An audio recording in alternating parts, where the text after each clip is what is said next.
Hi everyone, आप सभी का स्वागत है आपके अपने YouTube channel a way towards my dreams पर। आप सभी के लिए एक बहुत अच्छी बात है, जैसा कि आपने डिमांड किया था मेरे भाई कि हमारे लिए एक वोकैब की सीरीज लेकर आओ।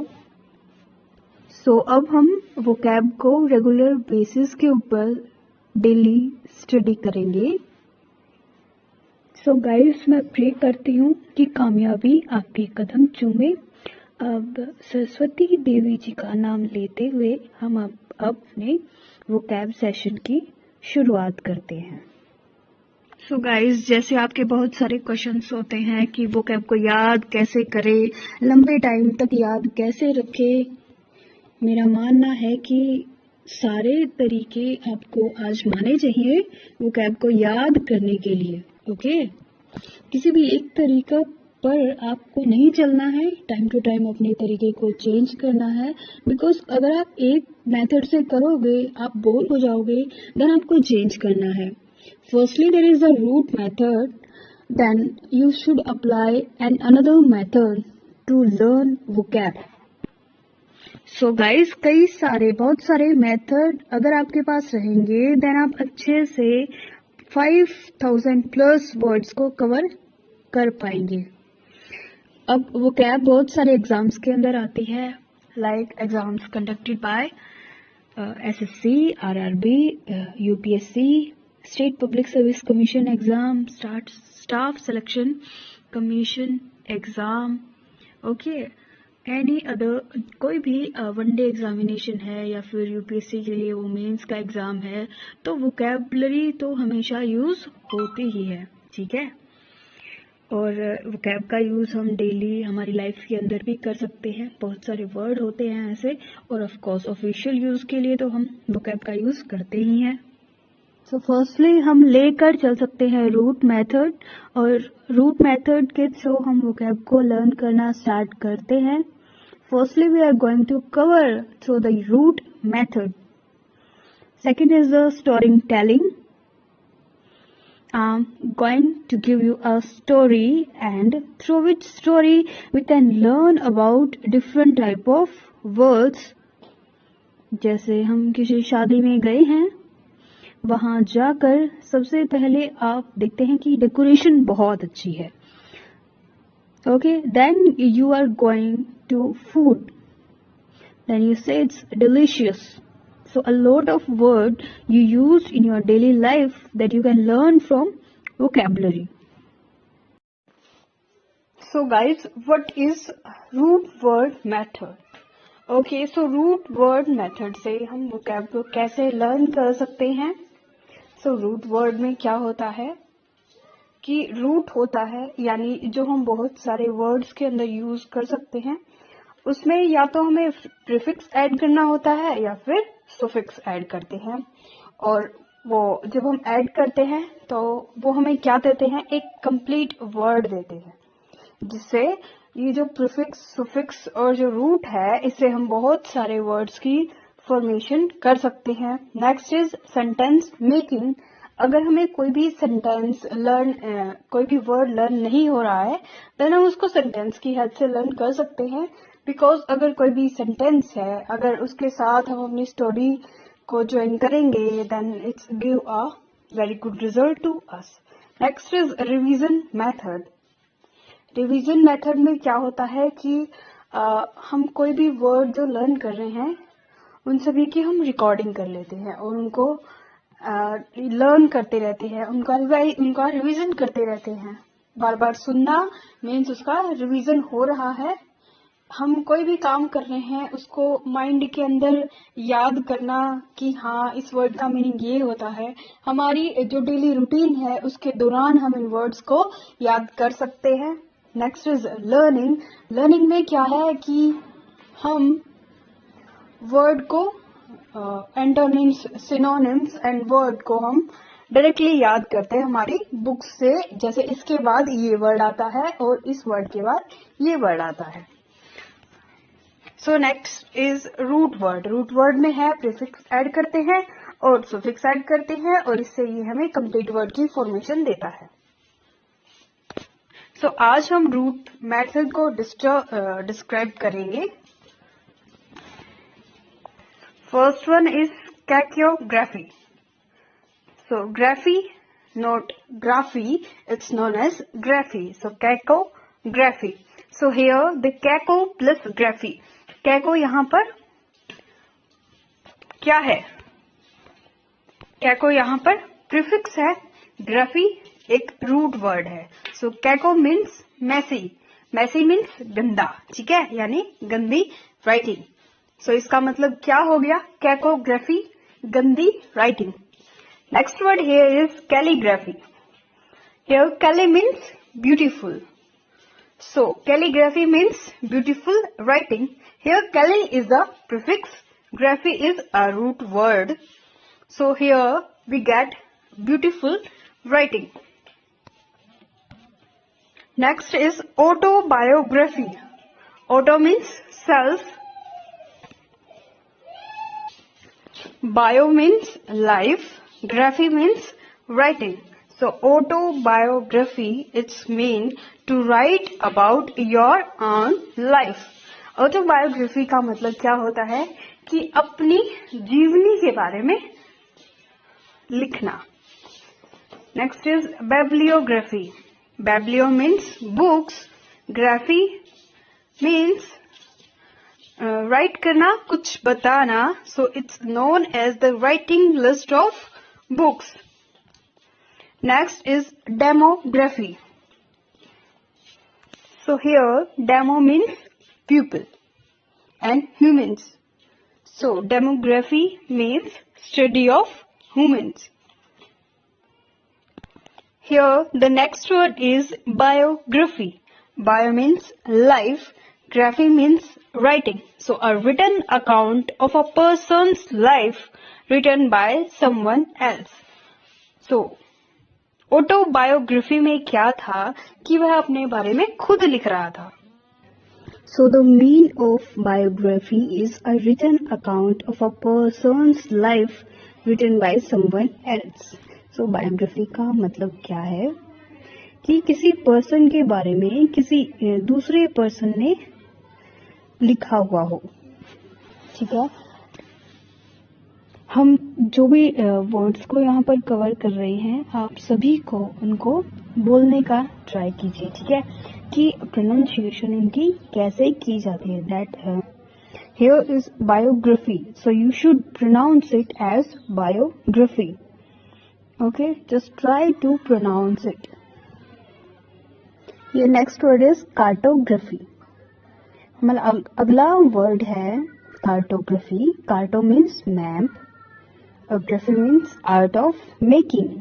सो इट्स मीन कार्टोग्राफी का मतलब क्या है कि ग्राफ की स्टडी करना. Carto plus graphy. Carto means map, graphy means art of making map.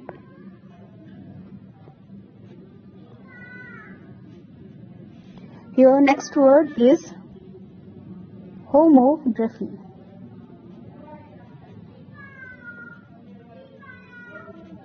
Here homo means same as the science student have studied it before.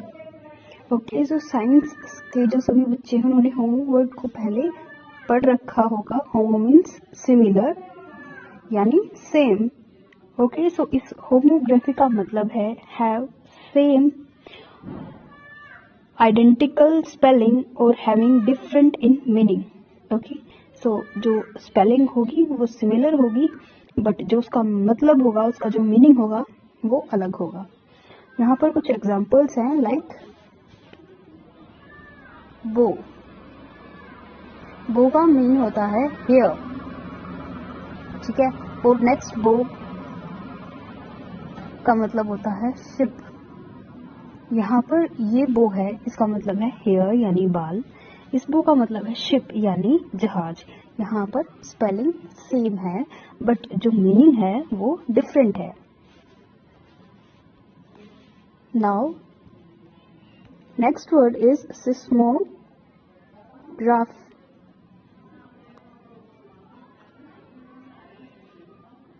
Next word is seismograph. Seismo means earthquake. Graph means an instrument. Okay, graph means earthquake. Seismo means earthquake and graph means उसकी study करना.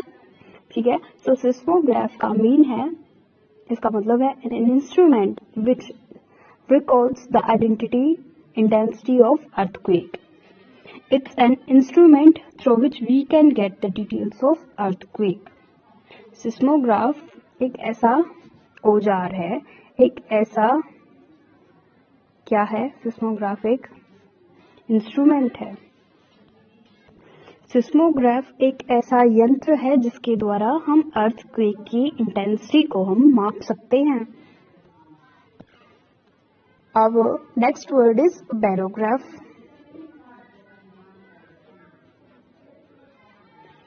सो baro means weight. Baro के दो meaning है. One is weight, second one is all science students know about this pressure. Okay, so barograph. So barograph एक ऐसा instrument है for measuring barometric pressure. So barograph, try to pronounce it as barograph. Okay. So guys एक और method होता है word learning का, यानी vocab learning का. वो क्या है, न्यूज़पेपर कटिंग से हम अपनी वोकैब को अच्छी कर सकते हैं. बिकॉज हम कभी भी अगर न्यूज़पेपर पढ़ते हैं देन क्या होता है कि हम न्यूज़पेपर है लेकिन हम अपनी कॉपी के अंदर, हमारी रजिस्टर नोटबुक के अंदर हम जब वर्ड्स को नोट करते हैं तो हम ओनली वर्ड्स को ही नोट कर लेते हैं और वहाँ पर न्यूज़पेपर की कटिंग्स नहीं लगाते, जिससे हमें ये पता नहीं चलता कि हमने इस वर्ड को कहाँ पर यूज़ किया था या फिर हमने इस वर्ड का यूज़ कहाँ पर देखा था. तब हम इसका यूज़ गलत जगह कर देते हैं. ठीक है गाइज, जितना ज़्यादा आप वर्ड्स बोलने की प्रैक्टिस करेंगे उतना ज़्यादा आपकी वोकैब के लिए अच्छा रहेगा. ठीक है, सो रिकॉर्डिंग्स को बार बार सुनते रहिए, वर्ड्स का रिवीजन करते रहिए. अपनी डेली जो आपका रूटीन है उसके अंदर अगर आप किसी भी एक वर्ड को पर्टिकुलर डे के हिसाब से आप चूज कीजिए.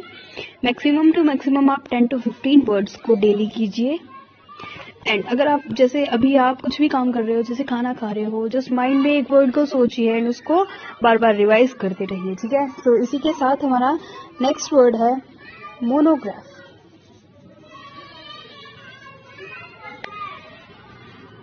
सो monograph, mono means one. Okay, so इसका मतलब है a detailed written study of a single subject. Graph का मतलब क्या है, स्टडी. तो स्टडी में किसी भी सिंगल सब्जेक्ट के, सिंगल थिंग के बारे में स्टडी करना. So it's monograph. Mono means one. अब ये जो सुफिक्स है या फिर जो प्रीफिक्स हैं, इनका यूज हम बार बार डिफरेंट वर्ड्स के लिए करेंगे. So it's better to remember all these suffix and prefix words, also the mean of root word. इसी के साथ हमारा नेक्स्ट वर्ड है एंजियोग्राफी.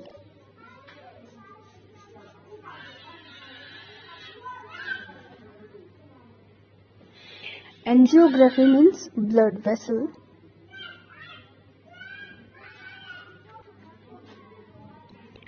Okay, so angiography का मतलब है a method of producing images of blood vessels with the help of X-ray photographs.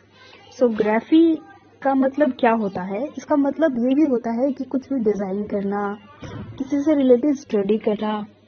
So here blood vessels की study करना एक्सरे के थ्रू. ठीक है, एक्सरे के थ्रू हमें इमेजेस मिलती हैं हमारे ब्लड वेसल्स की, फिर हम ब्लड वेसल्स की स्टडी करते हैं. Next here word is एरियोग्राफी.